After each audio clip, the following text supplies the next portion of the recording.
അങ്ങ് പറഞ്ഞൊരു കാര്യം മിസ്അണ്ടർസ്റ്റാൻഡിംഗ് ആണ് പ്രശ്നമെന്നാണ്. അതൊരു വലിയ പ്രശ്നമാണ് നമ്മുടെ ഭാരതത്തിൽ ഇപ്പോൾ. ആരെങ്കിലും ഒരു സഞ്ചി പിടിച്ച് പോകുമ്പോൾ ആരെങ്കിലും വിളിച്ച് പറയുകയാണ് ആ സഞ്ചിക്കകത്ത് മാട്ടിറച്ചിയാണോ എന്നൊരു സംശയം, ആരെങ്കിലും ഒരു മിസ്അണ്ടർസ്റ്റാൻഡിങ് പറഞ്ഞാൽ പെട്ടെന്ന് ആൾക്കൂട്ടം വരികയാണ്. അങ്ങ് തന്നെ വായിക്കുകയും മനസ്സിലാക്കുകയും ചെയ്തിട്ടുണ്ട്. അങ്ങനെ ജീവൻ നഷ്ടപ്പെട്ട സഹോദരങ്ങൾ നമ്മുടെ ഈ ഭാരതത്തിലുണ്ട്. അതിനുശേഷം ലാബിലയച്ച് അവരുടെ ഫ്രിഡ്ജിൽ നിന്നെടുത്ത ആ മാംസം ലാബിലയച്ച് പരിശോധിച്ചപ്പോൾ മനസ്സിലായി അത് നമ്മുടെ എന്ന് പറഞ്ഞാൽ അനുവദിക്കപ്പെട്ട ആട്ടിറച്ചിയായിരുന്നുവെന്ന്. സംശയത്തിൻ്റെ പേരിലാണ് ഉണ്ടായത്. പക്ഷേ ആ മനുഷ്യൻ്റെ ജീവൻ ഇനി തിരിച്ചു കിട്ടുമോ? ഇവിടെ മിസ്അണ്ടർസ്റ്റാൻഡിങ് കൂടുകയാണ് നമ്മുടെ ഭാരതത്തിൽ. സഹോദരിമാർ, സിസ്റ്റേഴ്സ് സഭാവസ്ത്രം ധരിച്ചുകൊണ്ട് ട്രെയിനിൽ യാത്ര ചെയ്യുമ്പോൾ ചിലർക്ക് മിസ്അണ്ടർസ്റ്റാൻഡിംഗ് ആണ്.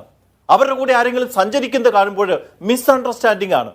മിസ്അണ്ടർസ്റ്റാൻഡിംഗ് ഉണ്ടായാൽ ഇങ്ങനെയാണോ നമ്മുടെ ഈ ആർഷ ഭാരതത്തിൽ കൈകാര്യം ചെയ്യുന്നത്? എന്താ നടന്നെന്താണ്? സാർ എന്താണ് അതിനെ വിമർശിക്കാത്തത്? എത്ര ക്രൂരമായിട്ടാണ് കൈകാര്യം ചെയ്യുന്നത്?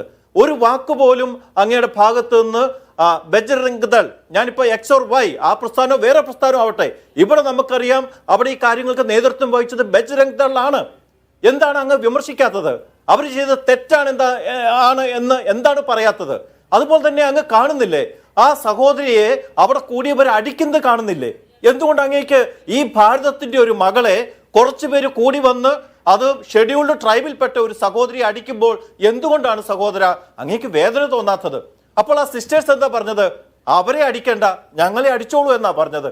അതിനുശേഷം NIA കോടതിയിലേക്ക് വിട്ടത് ഇത് പെട്ടെന്ന് തീർപ്പാക്കാനാണ് എന്ന് അങ്ങേപോലെ അറിവുള്ള ഒരാൾ പറയുമ്പോൾ എന്താണ് നമ്മൾ ധരിക്കേണ്ടത്?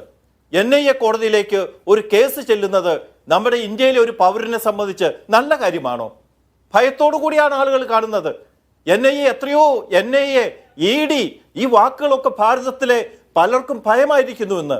പ്രതിപക്ഷത്തിന്റെ പേരിൽ അല്ലെങ്കിൽ ഇവിടുത്തെ ന്യൂനപക്ഷത്തിന്റെ പേരിൽ, അനിഷ്ടമുള്ളവരുടെ പേരിൽ ഇതെല്ലാം അടിച്ചേൽപ്പിക്കുമ്പോൾ ഈ മിസ്അണ്ടർസ്റ്റാൻഡിങ് നമ്മുടെ ഭാരതത്തിൽ ഇന്ന് ഭയം വർദ്ധിപ്പിക്കുകയാണ്.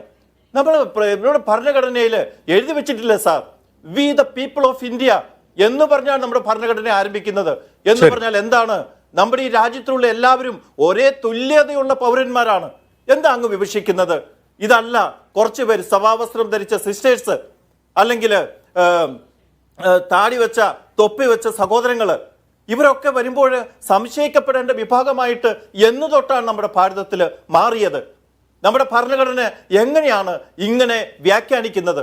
ഇന്ത്യയിലെ മുഴുവൻ ആളുകളും ഈ ന്യൂനപക്ഷങ്ങളെ കാണുമ്പോൾ ഈ സംശയം ഉണ്ടാവുന്നില്ല. അവർക്ക് ആർക്കും ഉടലെടുക്കുന്നില്ല. പ്രത്യേക രാഷ്ട്രീയ ബോധമുള്ള ആൾക്കേ അത് ഉണ്ടാവുന്നുള്ളൂ. അവരാണ് ഈ പ്രശ്നം ഉണ്ടാക്കുന്നതെന്നും വ്യക്തമാണ്.